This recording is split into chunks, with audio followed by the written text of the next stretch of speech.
heading ultimately to Jerusalem, but they're coming down from Galilee and are headed south.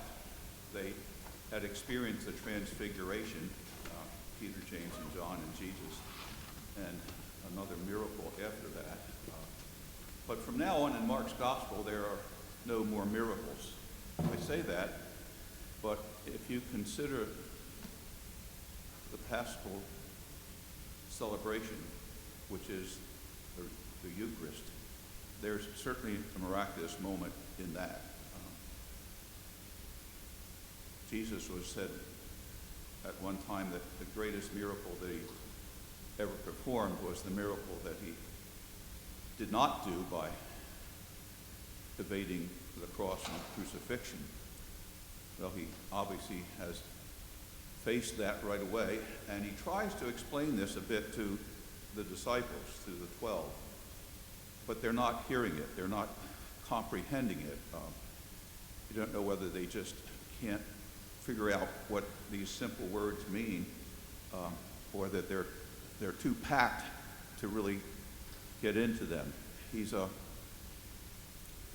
it quite clearly. There are three predictions in Mark's gospel of the passion and death of the Lord. There are three predictions that he gives, and this is the second of the three. The Son of Man is to be handed over to men, and they will kill him, and 3 days after his death, the Son of Man will rise. That's the shortest of the three in terms of the number of words. The two big words there that are packed are handed over and men. Handed over is sometimes interpreted as betrayal. That's what is used in, I think, the Eucharistic prayer at the time of his betrayal. But it could mean arrest. It actually could mean the word tradition, too. Tradition is handing over something. There are a number of different words that particular word could mean, and here it's handed over. But who's doing the handing over?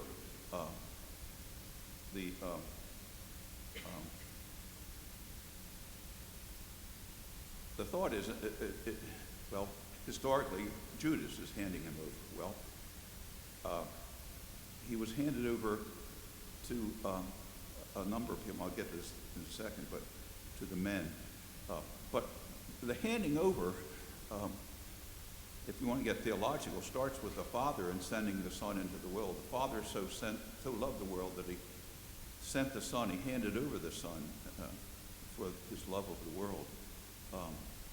The handing over can be a matter of, as I said, arrest. It can be a matter of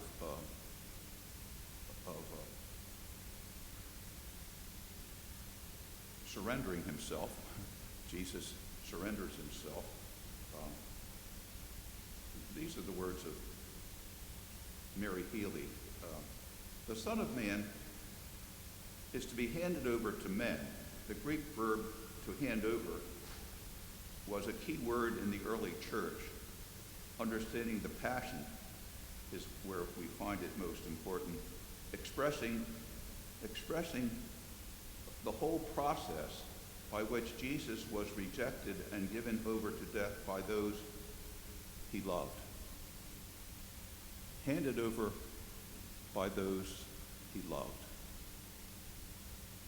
That's profound, huh? That he was betrayed, handed over, he was arrested, that he was presented, that he was by those he loved. He goes on to say, Judas hands him over to the Jewish leaders, who hand him over to Pilate, who hands him over to be crucified. Handing him over. It's a profound word. Is it the Father who hands him over? Is it Judas? Is it? And the next word is the word men. In the other three predictions of the Passion, he was handed over to the Jewish authorities. He was handed over to the Roman soldiers who crucified him. He was handed over to those who kind of historically conditioned But in this instance, in Mark's gospel, he was handed over to men. It's just a simple statement. He was handed over to men, and they will kill him, which I think gets much more inclusive of what it is that Jesus is facing. He handed over to men, and that includes us. That includes everyone. That includes all of us. These are the words of a very astute commentator. Notice Jesus is delivered into human hands. A majority of religious people in this country don't believe that. They believe Jesus was delivered into God's hands, who had Jesus sacrificed as a substitute for us. The majority believe that we should be upon the cross, but Jesus is there instead, receiving God's punishment for us. God demands blood in payment for sin, and Jesus provides it. This makes God a bloodthirsty monster instead of a loving Abba Father, and totally misunderstands both the character of God and the message of Jesus. This is why it is so important to notice that Jesus is delivered into human hands and not into God's hands. Jesus wants his followers to take this in and gives them quiet time to do it. But the text says they didn't understand this kind of talk, and they were afraid to ask him. Jesus takes his time with the disciples to try to be with them so that they might begin to comprehend this greatest of all miracles, this greatest of all mysteries, the Paschal mystery, the passion, death, and resurrection of Jesus, which is the focus of every Eucharist, the focus of every time we gather to celebrate Mass. To hand him over to men. It's not a wrathful, blood-seeking God that does this. It's an intense, passionate God who wants to be so caught up in the life of his people that he puts his Son himself in the midst of that violence. God does not want violence. In fact, this very moment is sent to us to get rid of violence, to escape violence, to say never again. But we know that it still happens. But Jesus is right there, pivotally in the midst of it. And he's trying to get the disciples to understand this. And what happens? They leave here, and then they head for Capernaum. And Jesus spots that they're arguing about something. And they're arguing about who's the greatest. They're arguing about something so silly, it seems, when this nut of the mystery of salvation is right there staring them in the face. And Jesus uses this in a teaching moment. He says, yeah, the greatest. Let's talk about being the greatest. And he calls over a child that in those days was looked upon as valueless almost, as not having something to contribute, always in need. A pure statement of vulnerability, of being weak and unproductive almost. It says, unless you become like this child and become the servant of all. The word servant and child are somewhat coterminous in Greek. That it's the servant of all, the child of all. That Jesus is saying, you've got to risk being the last, nor that you might be the first. You have to be the servant of all, that you might be the real one to follow. This whole notion of a Messiah that is going to receive this kind of treatment is foreign to them. The Messiah would be like the Jewish Caesar, the one who conquers everything, that is absolutely victorious in his campaigns of victory and overcoming any obstacle.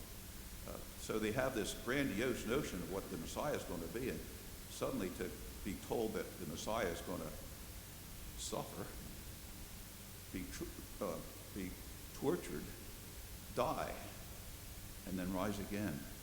It was incomprehensible to the disciples. No wonder they didn't ask any questions. It just seemed to be so perplexing, so uneasy, so overwhelming, so incomprehensible, overwhelming in terms of what they were used to thinking about. And so there's a process that has to go on in the kind of the conversion of the disciples, the apostles, as to how they think about this. And it really doesn't come to fruition until it really does happen, until they see him tortured, they see him crucified, and they see him resurrected and in glory. So that paschal mystery, that paschal nut, that thing that we celebrate every time we say Mass, every time we celebrate the Eucharist, is so key, is so much right there at the heart of things. We're involved in that kind of every day. Think of maybe the moment of real upsetness or critical dysfunction in your life that you're saying to yourself, this can't be. This is something that doesn't fit in with God's plan. This is just out of nowhere. That you're shocked by the reality of what's happening. And yet in that passion, death, and resurrection sequence, it happens again. It happens again. And that's what we celebrate. We celebrate the God who is in the midst of what things are going on and happening.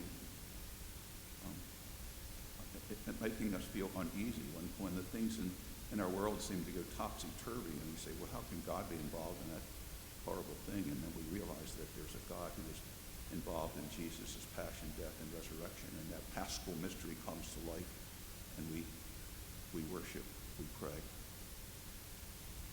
There was a atheist who did not believe in God, who was finally convinced in the reality of God's existence and reality of God when he witnessed for sure the worshiping community of prayer. The worship community of prayer. That's what we're about, huh? Gathering here to know there's a God in the midst of this passion, death, and resurrection of Jesus Christ. The paschal mystery. The great paschal mystery.